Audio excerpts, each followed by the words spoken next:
George Saunders. This commencement speech was given in 2013 at the graduating class at Syracuse University. It was given to help encourage others to prioritize kindness in life. Down through the ages, a certain form has evolved for this type of speech, which is some old fart who, over the course of his life, has made a series of mistakes. Gives heartfelt advice to a group of shining, energetic young people, and I intend to respect that tradition. So, what do I regret? Being poor from time to time? Not really. Working terrible jobs? No. Skinny dipping in a river in Sumatra? A little buzz? And looking up and seeing like 300 monkeys sitting on a pipeline pooping down into the river which I was swimming in, with my mouth open, naked, and getting deathly ill afterwards and staying sick for the next 7 months? No, I don't even regret that. But here's something I do regret. In 7th grade, this new kid joined our class.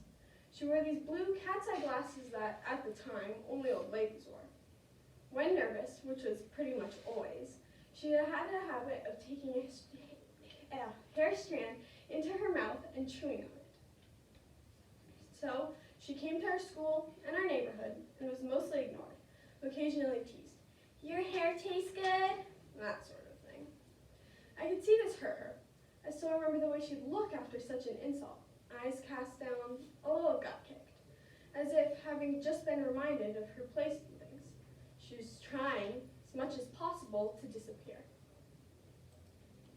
Sometimes I'd see her hanging around alone in her front yard, as if afraid to leave it. And then they moved. That was it. No tragedy, no big final hazing.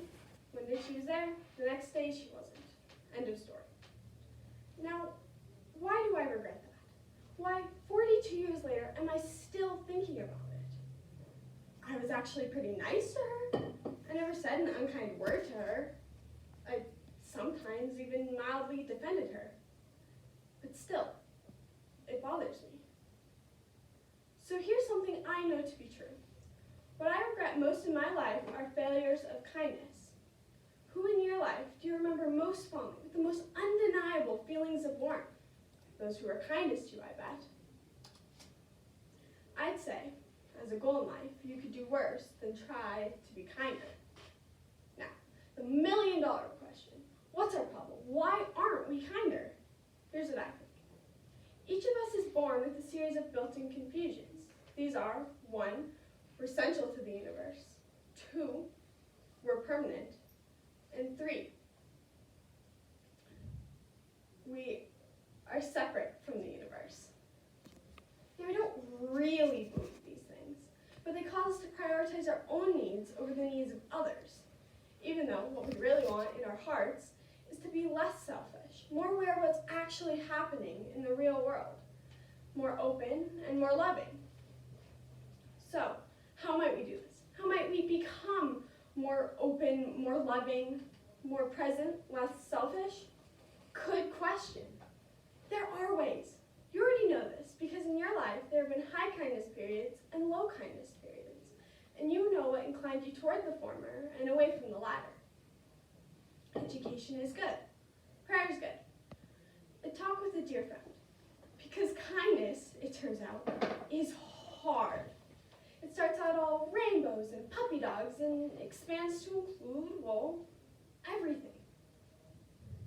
One thing in our favor, some of this becoming kinder, happens naturally.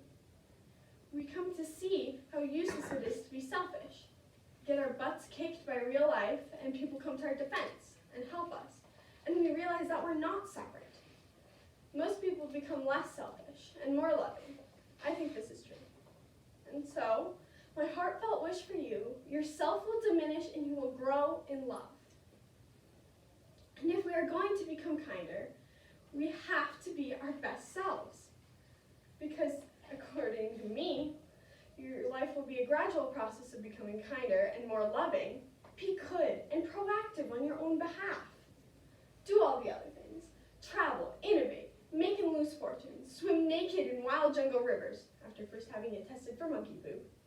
But as you do, to the extent that you can, err in the direction of kindness. Clear away